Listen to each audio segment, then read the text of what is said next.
صلی اللہ علیہ وسلم، نبی اکرم شفیع امم صلی اللہ علیہ وسلم کا فرمان ہے کہ جو مسلمان ایک مرتبہ مجھ پر درود پڑھتا ہے اللہ تعالیٰ اس پر 10 رحمتیں نازل فرماتا ہے، اور جو مسلمان 10 مرتبہ درود شریف پڑھتا ہے اللہ تعالیٰ اس پر 100 رحمتیں نازل فرماتا ہے، اور جو 100 مرتبہ درود شریف پڑھتا ہے اللہ تعالیٰ اس کے دونوں آنکھوں کے درمیان یہ لکھ دیتا ہے کہ یہ بندہ جہنم کی آگ سے آزاد ہے۔ سبحان اللہ۔ محترم بھائیوں، کوشش فرمائیں روزانہ 100 مرتبہ بلکہ اس سے زیادہ درود شریف پڑھنے کا معمول بنائیں کہ امام اعظم ابو حنیفہ رحمۃ اللہ تعالی علیہ آپ روزانہ 50,000 مرتبہ درود شریف پڑھا کرتے تھے۔ پھر فقہی مسائل الگ، نوافل الگ، ذکر اللہ کا کلام، قرآن مجید کی تلاوت الگ، پھر آپ کا کاروبار بھی تھا، تجارت بھی تھی آپ کپڑوں کا کاروبار کیا کرتے تھے۔ تو اتنا سب کچھ کرنے کے بعد بھی آپ روزانہ اپنے آقا صلی اللہ علیہ وسلم کے ذات اقدس پر 50,000 مرتبہ روزانہ درود شریف پڑھا کرتے تھے۔ ہم بھی امام اعظم کے غلام ہیں، ہم بھی کوشش کریں کہ زیادہ سے زیادہ درود شریف پڑھیں، قرآن کی تلاوت کریں، ذکر و اذکار کریں، اپنے وقت کو یوں ہی ضائع نہ کریں بلکہ اپنی آخرت کی تیاری میں اس کو لگائیں تاکہ قیامت کے دن اس کا پورا ہمیں اجر اللہ تعالیٰ کی طرف سے عطا کیا جائے۔ محترم بھائیوں، اللہ کے جو ولی ہیں، اولیاء اللہ ہیں، جن کو اللہ نے اپنا ولی بنایا، تو یہ اولیاء اللہ کی شان یہ ہوتی ہے کہ یہ اپنے آقا علیہ السلام کی ہر سنت کو زندہ کرتے ہیں، آقا علیہ السلام کی سنتوں کو زندہ کرتے ہیں، آقا علیہ السلام کی ہر سنت پر عمل پیرا ہوتے ہیں۔ آقا علیہ السلام نے جو کیا تو ان کو وہی کرنا ہوتا ہے، اپنی مرضی سے کچھ نہیں کرتے، اپنی مرضی سے یہ کچھ نہیں کرتے بلکہ جو اللہ کے رسول صلی اللہ علیہ وسلم نے کیا یہ وہی کرتے ہیں۔ آقا علیہ السلام جیسے آپ نماز ادا فرماتے، تہجد ادا فرماتے، اشراق ادا فرماتے، چاش ادا فرماتے، اوابین ادا فرماتے، پھر جس طرح علیہ السلام راتوں کو نوافل ادا کرتے، اولیاء کرام ان کا یہ طریقہ کہ وہ بھی رسول پاک علیہ السلام کی سنت کے مطابق تہجد کو جایا کرتے، نماز تہجد پڑھتے، اور اس کے بعد پھر فجر کی نماز، اس کے بعد فجر کی نماز کے بعد اشراق کی نماز، پھر چاش کی نماز، پھر اللہ کا کلام قرآن مجید کی تلاوت، ذکر و اذکار، پھر صدقہ خیرات اور لوگوں کی مدد کرنا، لوگوں کی امداد کرنا، لوگوں کی پریشانیاں دور کرنا اور تبلیغ دین کرنا، اسلام کو پھیلانا، اسلام کی تبلیغ کرنا، دین کو لوگوں تک پہنچانا، غیر مسلموں کو اسلام کی دعوت ان تک پہنچانا۔ جو مسلمان ہیں لیکن اعمال ان کے اگر خراب ہیں تو ان کی اعمال کی اصلاح کرنا۔ اگر کوئی مسلمان بھائی بے نمازی بن گیا، نمازیں نہیں پڑھتا ہے، صبح شام بس آوارہ پھر رہا ہے، اس کو نہ نماز کی اہمیت معلوم ہے نہ اس کو قرآن مجید کی اہمیت معلوم ہے، بس زندگی سے گزار رہا ہے، تو اسلاف ہمارے عثمان دین ایسے لوگوں کو اصلاح کرتے، ان کی تربیت فرماتے، نماز کا ان کو ذہن عطا فرماتے، قرآن مجید کا ذوق اور شوق ان کے اندر پیدا کرتے۔ محترم بھائیوں، نہ صرف اللہ کی خود عبادت کر رہے ہیں بلکہ وہ بندے جو اللہ سے دور ہو رہے ہیں، نمازوں سے دور ہو رہے ہیں، اللہ کے گھر سے دور ہو رہے ہیں اور شیطان کے چنگل میں پھنستے جا رہے ہیں۔ پہلے تو نمازوں سے دور تھے، اب تو حالت یہ ہو گئی نعوذ باللہ، کوئی جا کر شراب پی رہا ہے، کوئی جا کر زنا میں مبتلا ہو رہا ہے، کوئی اور گناہ میں ملوث ہے، کوئی حرام مال کمانے میں لگا ہوا ہے، کوئی قتل و غارت گری کا بازار گرم کرنے کے لیے اپنا سب کچھ چھوڑ کر وہ لگا ہوا ہے کہ مجھے پیسہ چاہیے، مجھے دولت چاہیے، چاہے کسی کو مرڈر کر دو، قتل کر دو، بس مجھے پیسے والا بننا ہے۔ تو محترم بھائیوں، ہمارے عثمان دین، ہمارے اسلاف ان کی تربیت فرماتے، ان کی اصلاح فرماتے اور ان کو صحیح راستہ دکھاتے۔ جو اولیاء اللہ نے جو دین کو پھیلانے کا کام کیا ہے. اس میں ہمارے غوث اعظم شیخ عبد القادر جیلانی رضی اللہ تعالیٰ عنہ، غوث اعظم آپ اللہ کے ایسے ولی ہیں، آپ پیدا ہوتے ہی آپ نے روزہ رکھ لیا، کیونکہ رمضان کا مہینہ تھا. پیدا ہوتے آپ نے روزہ رکھ لیا. جب افطار کا وقت ہوا لوگ افطار کرنے لگے، اس وقت آپ نے اپنی ماں کا دودھ نوش فرمایا، پیدائش ہوئی. پھر جب آپ کی بسم اللہ کی رسم ہوئی، مولوی صاحب نے کہا بیٹے پڑھو بسم اللہ الرحمن الرحیم. تو پھر آپ نے بسم اللہ پڑھ کر سورہ فاتحہ سے شروع کیا تو 16 پارے پڑھتے چلے گئے. بسم اللہ ہو رہی ہے، 16 پارے پڑھ کے سنا دیا مولوی صاحب کو. مولوی صاحب پریشان ہو گئے. میں نے کہا بیٹے 16 پارے آپ کو کیسے یاد ہوگی؟ تو آپ کی بسم اللہ ہو رہی ہے.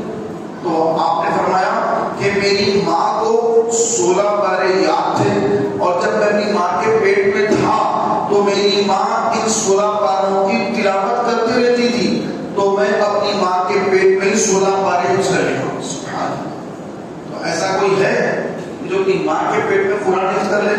کہ مدرسے میں بچے حفظ نہیں کرے تو مولوی صاحب ان کی پٹائی کر دیں کہ کیوں سبق یاد نہیں کیا، پٹائی ہوتی ہے. تو عام مدرسے میں بچوں کی مولوی صاحب پٹائی کرتے ہیں. لیکن ہمارے غوث اعظم شیخ عبد القادر جیلانی پیران پیر رضی اللہ تعالیٰ عنہ، آپ کی یہ شان ہے کہ ماں کے پیٹ میں آپ نے 16 پارے حفظ کر لیے. یہ کیسا مقام ہوگی، کیسا مرتبہ یہ اولیاء اللہ کا ہوتا ہے. آپ حسنی حسینی سید ہیں، نجیب الطرفین ہیں. آپ کا سلسلہ آپ کے والد کا اپنے والدہ کا سلسلہ امام حسن امام حسین سے ہوتا مولا علی تک پہنچتا ہے. آپ حسنی حسینی سید ہیں.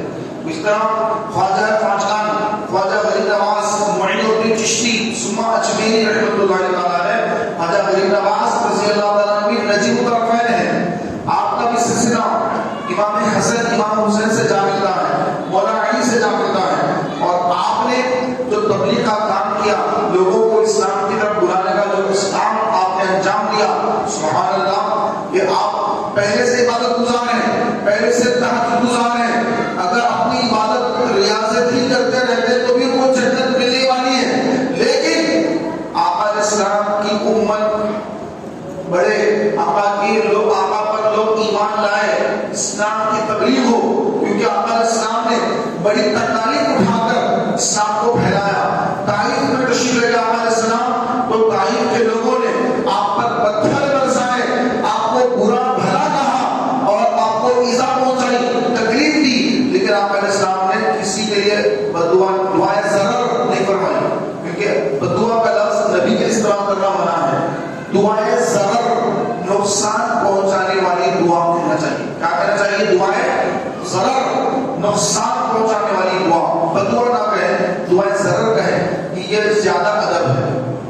تو آپ نے کسی کے لیے دعائے ضرر نہیں فرمائی، جبکہ ملک فرشتہ ملک الجبال، یعنی پہاڑوں پر جو فرشتہ مقرر ہے، وہ فرشتے کو اللہ نے بھیج دیا حضور کے پاس کہ اے محبوب، یہ میں نے فرشتے کو بھیجا ہے، یہ فرشتہ یہ آپ کے پاس آ رہا ہے. فرشتہ آ گیا اور آ کر پوچھنے لگا حضور السلام سے کہ یا رسول اللہ، یہ لوگوں نے آپ کو بہت تکلیف پہنچائی، آپ کو لہو لہان کر دیا، آپ کو زخمی کر دیا، آپ کے جسم مبارک سے خون بہ رہا ہے، ان لوگوں نے آپ پر اتنے پتھر برسائے، آپ کا جسم لہو لہان ہو گیا.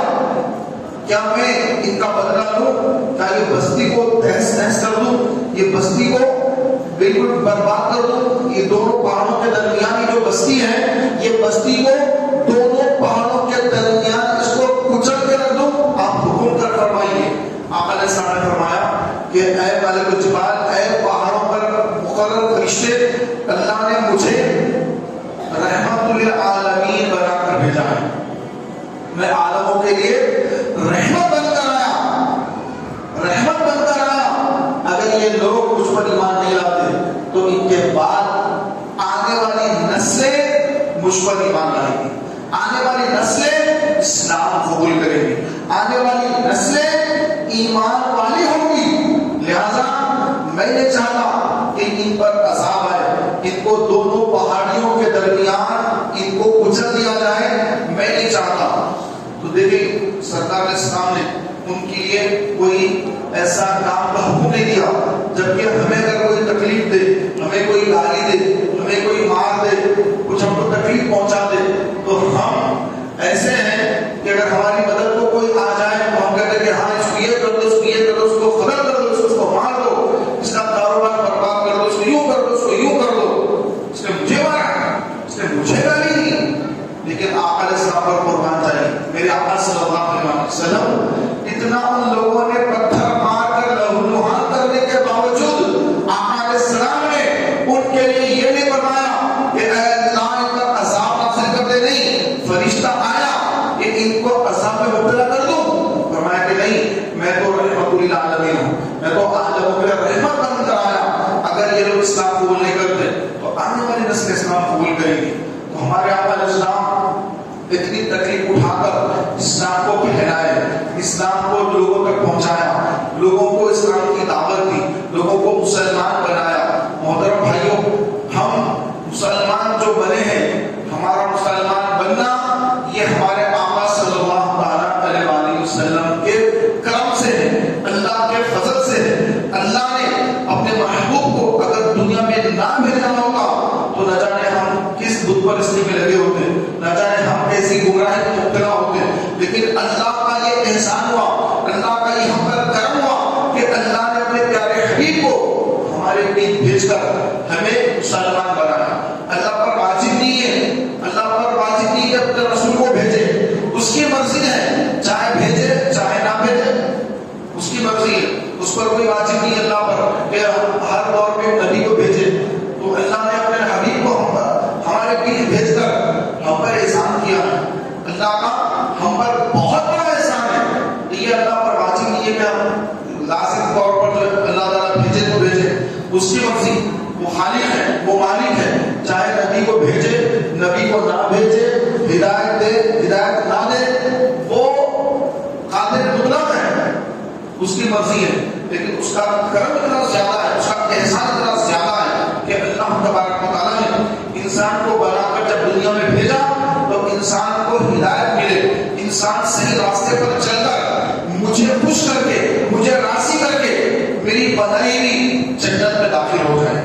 اللہ یہ چاہتا ہے کہ اس کے بندے اس کی عبادت کریں اور عبادت کر کے اس کی بنائی ہوئی جنت جو جس کا تصور کسی کے وہم و گمان میں نہیں ہے کہ وہاں پہ اللہ نے ایسی نعمتیں تیار کر رکھی، کیونکہ وہاں پر کسی کو کوئی بیماری نہیں آئے گی، بڑھاپا نہیں آئے گا، کوئی مرے گا نہیں جنت میں۔ ایک بار جنت میں چلا گیا تو وہاں سے نکالا بھی نہیں جائے گا، اور ہر چیز کو وہاں پر ملے گی، کسی چیز کی اس کو وہاں تکلیف نہیں ہوگی اور کسی چیز کی وہاں پر اس کو کمی محسوس نہیں ہوگی، ہر چیز اس کو جنت میں اللہ تعالیٰ عطا فرمائے گا۔ تو ایسی جنت جہاں پر نہ کبھی موت ہے، نہ بڑھاپا ہے، نہ کبھی بیماری آئے گی، نہ کوئی پریشانی آئے گی، نہ کوئی حادثہ ہوگا، نہ اس کو کبھی زندگی میں مرنا ہوگا، بس ہمیشہ ہمیشہ ہمیشہ وہاں رہے گا، ہمیشہ جوان رہے گا۔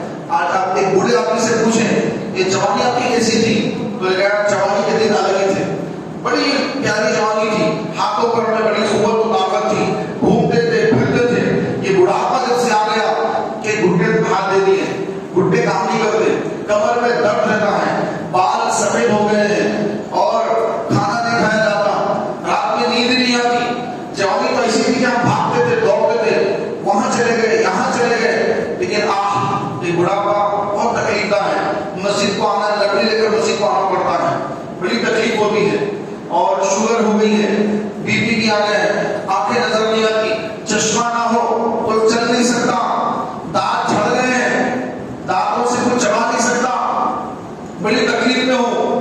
ایک بوڑھے آدمی سے اس کی تکالیف اگر آپ پوچھیں تو وہ آپ کو سنائے گا اس کی کیا کیا تکالیف ہے، لیکن یہ نوجوان کبھی سمجھ میں نہیں آتی، یہ اس کو جب سمجھ میں آتی ہے جب وہ خود بوڑھا ہوتا ہے، جب وہ خود ضعیف ہو جاتا ہے، جب اس کے بال سفید ہو جاتے ہیں، ہاتھ پیر اس کے جب کام کرنا کم کر دیتے ہیں، اس وقت اس کو احساس ہوتا ہے کہ واقعی بڑھاپا بہت الگ چیز ہے، اس کا تو مجھے اندازہ نہیں تھا، اور اس وقت اس کو اندازہ ہوتا ہے جب وہ کسی کام کا نہیں رہتا اور گورنمنٹ بھی اس کو جو ہے ریٹائر کر دیتی ہے، انہیں اب یہ کام کرنے کے قابل نہیں، ان کا دماغ اتنا تیز کام نہیں کر رہا ہے، ابھی گھر پر بیٹھ جائے، تو یہ حال ہو رہا ہے بڑھاپے میں۔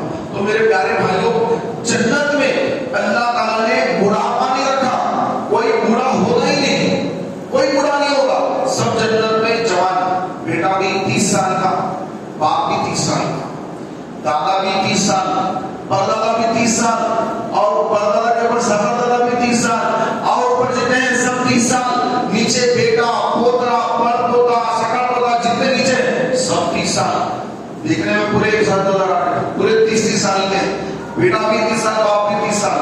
پیارے بھائیوں، اب جنت اور جہنم میں آپس میں مناظرہ ہوا، آپس میں بحث ہوئی، جنت کی اور دوزخ کی۔ جنت دوزخ دونوں آپس میں بحث کر رہے ہیں۔ دوزخ کہہ رہی ہے کہ میں متکبرین کی جگہ ہوں، جابروں کی جگہ ہوں، میرے اندر متکبر، مغرور اور بڑے بڑے لوگ ایسے آئیں گے جو دنیا میں بہت متکبر تھے، ایسے لوگ میرے اندر آنے والے ہیں۔ اور تیرے اندر، جنت کو لا کر اس نے کہا کہ تیرے اندر بالکل سیدھے سادے، بھولے بھالے ایسے لوگ تیرے اندر آنے والے ہیں۔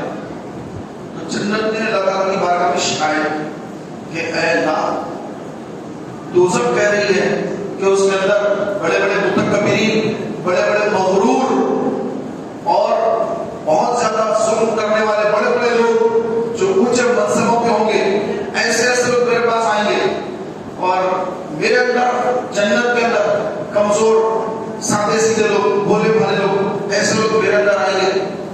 تو اللہ تبارک و تعالیٰ عز و جل نے جنت سے فرمایا کہ اے جنت، سن کہ تیرے اندر میں نیکوں کو، متقیوں کو، پرہیزگاروں کو، سب کو تیرے اندر داخل کروں گا، اور جہنم کے اندر، جہنم کو بھی میں بھر دوں گا، اور اس کے اندر جتنے میرے نافرمان ہیں ان سب سے جہنم کو بھر کر میں اپنا پیر جہنم میں داخل کر کے اس کو بھر دوں گا۔ اب جہنم کہے گا بس بس، اب اور میرے اندر جگہ نہیں کیا۔ اللہ تعالیٰ ہاتھ سے پاک، پیر سے پاک، گھٹنے سے پاک، ہر چیز سے پاک۔ اب اللہ تعالیٰ کی شان جو ہے اس کے مطابق وہ کیسا اپنا پیر سے جہنم کو بھرے گا وہ اسی کو معلوم ہے۔ حدیث میں جو آیا وہ یہ ہے۔ پھر آقا سے فرماتے ہیں کہ اللہ تعالیٰ نے جنت سے فرمایا کہ اے جنت، میں تجھے بھی بھر دوں گا نیک لوگوں سے، اتنا بھر دوں گا، اتنا بھر دوں گا کہ تجھے مکمل پور کر دوں گا، بھر دوں گا، اس کے باوجود تیرے اندر جگہ موجود رہے گی۔ تو میں لوگوں کو پیدا کروں گا جن کو نہ دنیا میں بھیجا، نہ وہ دنیا میں گئے، نہ ان کا دنیا میں امتحان ہوا، نہ دنیا میں ان کے لیے نمازیں، روزے، یہ زکوٰۃ، یہ حج، یہ کوئی چیزیں ان کو میں ان پر لاگو نہیں کیا، ایمان پر مرنا یہ بھی پہ لاگو نہیں کیا، کچھ بھی نہیں، بس ان کو میں پیدا کروں گا اور ان کو 30 سال کے بناؤں گا، اور بنا کر اپنی رحمت سے، صرف اپنی رحمت سے، اے جنت میں تیرے اندر داخل کروں گا، تیرے اندر داخل کروں گا۔ تو جنت خوش ہو گئی۔ تو اللہ تبارک و تعالیٰ جہنم کو بھی بھرے گا، جنت کو بھی بھرے گا۔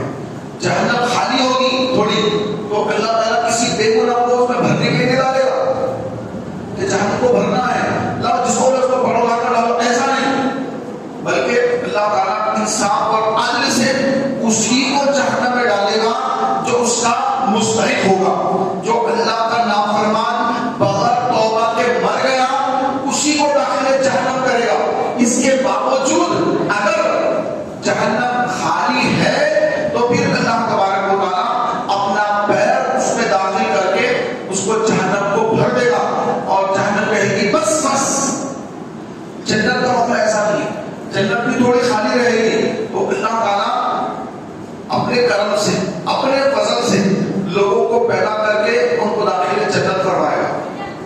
محض اللہ کا فضل، یہ اللہ کا کرم ہے۔ کسی بے گناہ کو جہنم میں داخل نہیں کیا جا رہا ہے، جنت میں لوگوں کو پیدا کر کے ان کو 30 سال کا بنا کر ان کے اندر روح ڈال کر ان کو داخل جنت کیا جا رہا ہے۔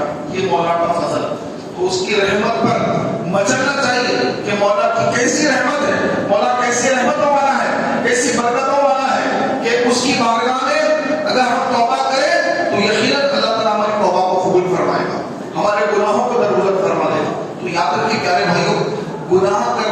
بڑا گناہ یہ ہے کہ توبہ نہ کرنا. گناہ تو ہو گیا, شیطان نے گناہ کرا دیا, اب گناہ کے بعد ہم ڈٹے ہوئے ہیں, توبہ نہیں کر رہے ہیں, تو یہ اس سے بھی بڑا گناہ ہے کہ اللہ سے صلح نہیں کر رہے ہیں, اللہ سے ہم صلح نہیں کر رہے ہیں, گناہ کر کے گناہ پہ دلیر ہیں. ہاں گناہ کر لیے, توبہ نہیں کرتے اور گناہ کرتے, یعنی اللہ تعالیٰ کے ساتھ آپ نے صلح صفائی کرنے کا موقع نہیں کر رہے ہیں. تو صلح صفائی تو یہ ہوگی کہ گناہ ہو گیا فوراً رجوع ہو جائے, اللہ مجھے معاف کر دے, یقیناً مجھ سے گناہ ہو گیا, شیطان نے مجھ سے گناہ کروایا اور میں تیری بارگاہ میں توبہ کرتا ہوں. یہ ہے بندے کی توبہ جو اللہ کو پسند ہے. گناہ تو ہر ایک سے ہوتا ہے. انبیاء علیہ السلام یہ گناہوں سے پاک ہوتے ہیں, جو نبی ہیں اور جو فرشتے ہیں. انبیاء اور فرشتے یہ گناہوں سے معصوم ہیں, اس سے ہٹ کر کوئی معصوم نہیں, نہ صحابہ نہ اہل بیت, معصوم کوئی نہیں, بلکہ محفوظ عن الخطا, گناہوں سے محفوظ ہیں اللہ کے فضل سے. کون؟ اہل بیت اور صحابہ اور اولیاء اللہ. اللہ تعالیٰ نے انہیں محفوظ رکھا ہے گناہوں سے. عقیدہ اہل سنت دے رہا ہوں, یہ عقیدہ ہے اہل سنت ہے. جو اس عقیدے سے پھرا وہ اہل سنت سے خارج ہوا. تو ہم اہل سنت والجماعت کا عقیدہ کہ انبیاء علیہ السلام گناہوں سے معصوم ہیں, وہ گناہ کر ہی نہیں سکتے, اور فرشتے یہ بھی معصوم ہیں, یہ کبھی گناہ کر ہی نہیں سکتے. اب رہے اس سے ہٹ کر جتنی مخلوقات ہیں سب کے سب اللہ تبارک و تعالیٰ جس کو چاہے اپنی نافرمانی سے محفوظ فرما لے. اس میں ہیں اہل بیت, حضور کے گھر والے, حضور کی شہزادیاں, حضور کے شہزادے, حضور کی آل سیدہ فاطمہ زہرا کے شہزادے, امام حسن, امام حسین اور ان کی آل, یہ اہل بیت یہ گناہوں سے محفوظ ہیں, محفوظ عن الخطا, خطاؤں سے محفوظ ہے اللہ کی عطا سے. اور صحابہ کرام, سیدنا صدیق اکبر, سیدنا فاروق اعظم, سیدنا عثمان, سیدنا مولا علی, اہل بیت میں بھی ہے, صحابہ میں بھی ہے, اور تمام صحابہ 1,00,000 قدموں پہ 24,000 صحابہ کرام اہل رضوان محفوظ عن الخطا ہے, خطاؤں سے محفوظ ہیں. اولیاء اللہ خطاؤں سے محفوظ ہیں, اور اس سے ہٹ کر ہم جیسے گناہگار ہیں, ہم تو گناہوں میں ڈوبے ہوئے ہیں. ہماری تو ایک آدھ نیکی کبھی ہو گئی تو ہو گئی, لیکن ہمارے تو 24 گھنٹے گناہوں میں بیتتے ہیں. کبھی ایک آدھ نیکی کر بھی نہیں تو دل میں جو ہے بہت اندر سے چیز پیدا ہو گئی, ارے میں تو بہت عبادت کر لیا, میں تو اتنی دیر اجتماع میں بیٹھ گیا, میں تو نماز میں بہت جلدی جا کر بیٹھ گیا, میں تو بہت نیکی کر لیا, نماز کے بعد سنت بھی پڑھ لیا, سلام تک ٹھہرا رہا, سلام پڑھ کے نکلا جمعہ کے دن, دعا ہونے تک میں تھا. تو یہ ہم اس کو بہت بڑی نیکی سمجھ رہے ہیں. محترم بھائیوں, ہم نیکی کرتے اتنی ہیں اور اس میں بھی شیطان ہمیں ریاکاری میں مبتلا کر دیتا ہے. ارے تو بہت بڑا عبادت گزار ہے, دیکھ اس کو, دیکھ وہ تو جمعہ بھی نہیں پڑھا, دیکھ تو دیکھ جمعہ بھی پڑھا, جمعہ کی سنتیں بھی پڑھا, تو اتنا عبادت گزار ہے. تو ہماری تھوڑی سی عبادت کو بھی اللہ تعالیٰ کے نزدیک وہ اس میں دکھاوا, ریاکاری, بناوٹ, تصنع ملا کر اس کو پورا برباد کر دیتا ہے. ہم خوش ہوتے ہیں کہ میں تو بہت بڑا عبادت گزار ہوں. محترم بھائیوں, ہمارا یہ حال ہے, اور یہ حال رکھنے کے بعد کئی لوگ ایسے ہیں کہ جو ماشاء اللہ بزرگوں کی شان میں بے ادبیاں, گستاخیاں, خود کے گناہ اتنے زیادہ, اس سے ہٹ کر پھر صحابہ کو برا بھلا, اہل بیت کی شان میں بے ادبی, اولیاء کرام کی شان میں بے ادبی, اس سے تو ایمان برباد ہو جاتا ہے.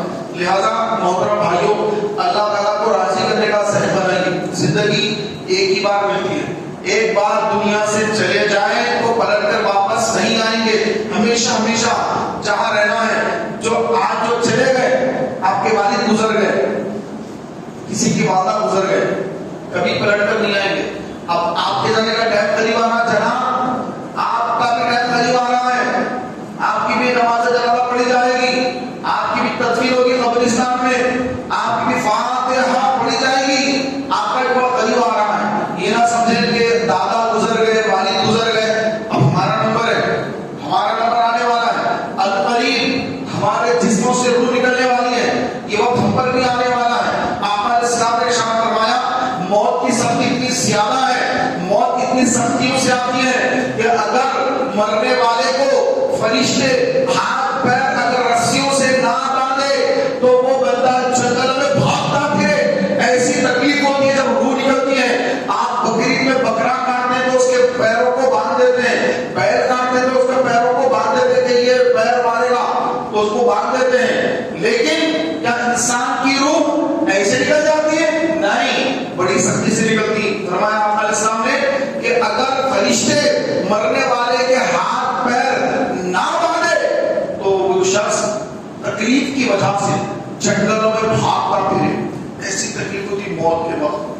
اور جو مومن ہوتا ہے، متقی پرہیزگار ہوتا ہے، اللہ کا فرما بردار ہوتا ہے، تو اس کو ایسی موت آتی ہے کہ سبحان اللہ، ملک الموت علیہ السلام نورانی چہرہ لے کر اس کے سامنے تشریف لاتے ہیں اور وہ اپنے رب کی ملاقات کا مشتاق رہتا ہے اور وہ چاہتا ہے کہ میں جلد سے جلد اپنے رب کا دیدار کر لوں، اپنے رب سے ملاقات کر لوں اور جلد مجھے یہاں سے لے چلو، جلد میری روح قبض کر لو۔ وہ تو بالکل تیار ہوتا ہے، اسے تکلیف بھی نہیں ہوتی ہے۔ تو ہم بھی اپنے گناہوں سے توبہ کریں، اپنے رب کو راضی کریں۔ اللہ تبارک و تعالیٰ مجھے، آپ کو، ہم سب کو اللہ تعالیٰ کو راضی کرنے والا بنائے۔ آمین بجاہ نبی صلی اللہ علیہ وسلم۔ سنت ادا فرما لیجیے اور